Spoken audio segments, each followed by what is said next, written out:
Here's what you missed on Phathead and Cande in the morning. Weekdays 6 to 10 a.m. on My Country 96.1.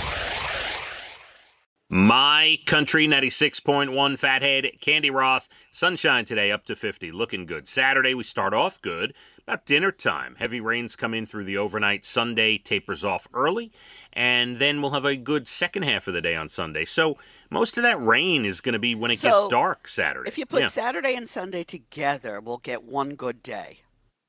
Right. You get the first half of Saturday and the second half of Sunday. That's right. Right. Mm-hmm. Interesting. And today looks pretty good, so enjoy it. 50 and sunshine. I'm gonna enjoy it. And it's Friday. It is Friday. Yes, it's Fry-yay. You're right. Fry-yay. National Women's Month, and we're doing, the women in country. We've got the website up at licountry.com. Thank you to Sunrise Toyota, Oakdale, and Middle Island for bringing that to us. And we're focusing on a lot of the great female country artists here this month, which is also a very cool thing. Cande, let's get to this other article we've been talking about. I know you're excited. Right? I am. Okay. Let me get my pen out, piece of paper. I'm taking notes for society. Okay. Go ahead. So there was a new paper put out by the National Bureau of Economic Research, which shows people from low-income backgrounds are more successful in growing their wealth when they spend time around wealthier people. Okay? It's like-minded. Let's say like-minded. Right. So for different reasons, maybe they're getting tips on how to save or live better or invest or whatever it is, they're getting good inspiration from the people they're hanging out with. All right? So they're more likely to hold on to their money.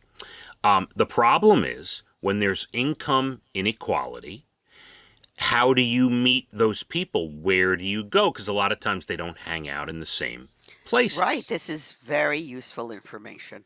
Okay, so this paper put out this thing and said the secret is chain restaurants. Applebee's, Chili's, Olive Garden. These are the places, and here's why. Because those are the places where there's more crossover of social classes and interactions. Now, right, because when you think of like going through a drive-through at a fast food place, that's like the low end, right? Then you think of an ultra-rich steakhouse, that's the high end. Well, there's different types of people that are doing that. Where can the two groups actually meet where it's cost-effective yet still enticing to both groups? And they did a whole study and said if you want to interact and with certain classes and come together and learn about people, it's the chain restaurants. What do you think? I don't know. I never would have thought that. That came from left field for me. But how you mean at the bar? I mean, if you right, I'm assuming. I mean, do you walk around the restaurant? Hey, how you doing? I don't know you. Let's meet. I mean, no. what? I'm assuming it's interactions at the bar, maybe coming across someone, it's a Friday, Saturday night when you're waiting an hour for a table. Maybe you have a conversation with someone while you're waiting on a table. I don't know. Usually, when people are waiting for tables, they already have a party they want to sit down with.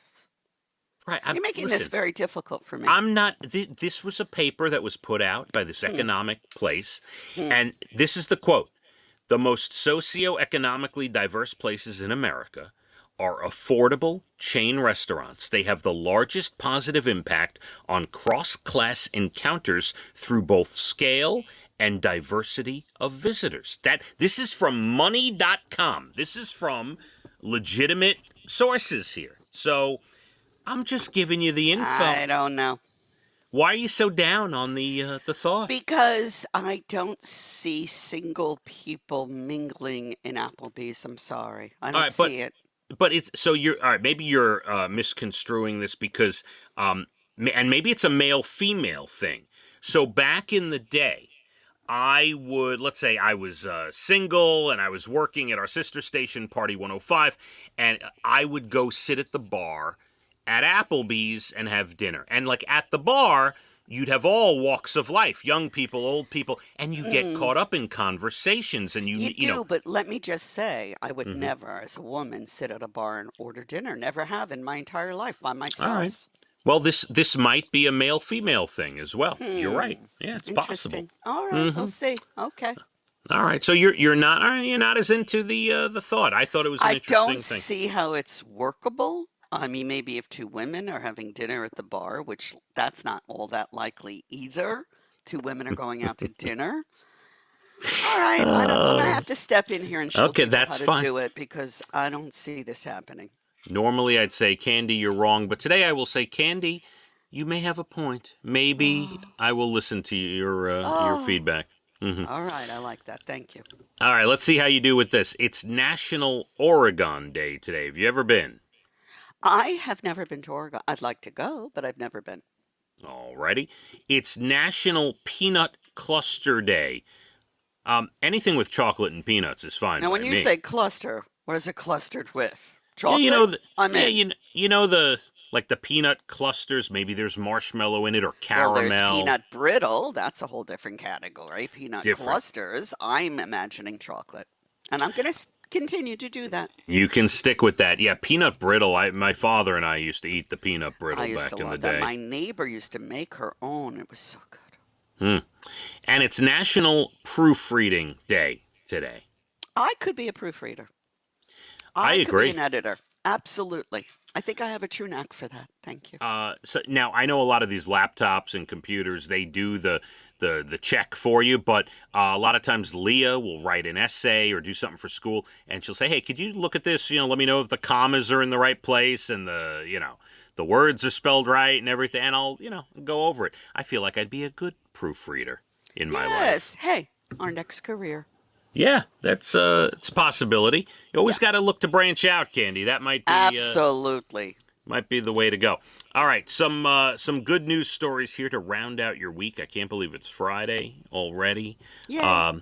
Yeah, pretty incredible. A mom named Jennifer Duggan got her master's from Tennessee Tech, and her 28-year-old son couldn't be there because he was deployed with the National Guard. So the school surprised her with a video message from him and played it on the big screen. It was a beautiful moment. Oh, everybody cried, I bet.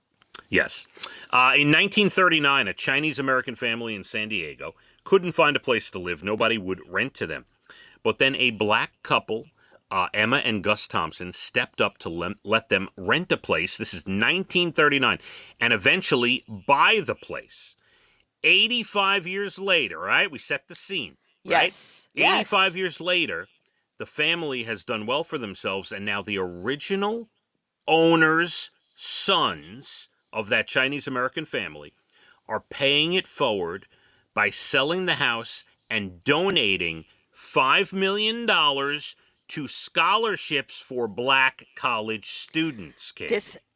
this is how I want the world to be every day in every aspect. This is so beautiful. We can all get along. You do something nice that other people won't, and you pay it forward. I love this story. 85 years later, different generations, and Oh, they, I yeah, love this story. Love it. yeah. And one more little funny note for you. This must be a popular name for pig owners because another pig named Kevin Bacon is in the news. He I went thought missing. I saw this thing on Instagram, and for about 10 seconds, I thought it was Kevin Bacon, like the actor. Funny. All right. He went missing in southeast Wisconsin the other day. Cops lured him back home using marshmallows, Mm. and a different Kevin Bacon pig got loose in Pennsylvania last fall, was missing for 17 days. Whoa, what did he do? Where did I he don't go? know, but that's a popular name for the pig, I Yes, see. I can understand that. Kevin Bacon makes sense. Everybody put their clock Saturday night Oh, forward. If you got something on Sunday, you could be late. If you don't do the clock, you're going to be late to your thing on Sunday. So make sure you do that Saturday before you go to why bed. do they have to mess with our minds like this? I want I to know know. why. Why? Candy, I want you to have a great rest of your day and weekend, okay? Thank you. We'll have a full rundown of everything we both did on Monday. Absolutely. Thanks to Ryan and Amanda, our great producers. We do get some rain Saturday evening into Sunday morning, but otherwise, we're looking okay. Let's hit the roads. My Country 96.1. Phathead and Cande in the morning, weekdays 6 to 10 a.m. on My Country 96.1.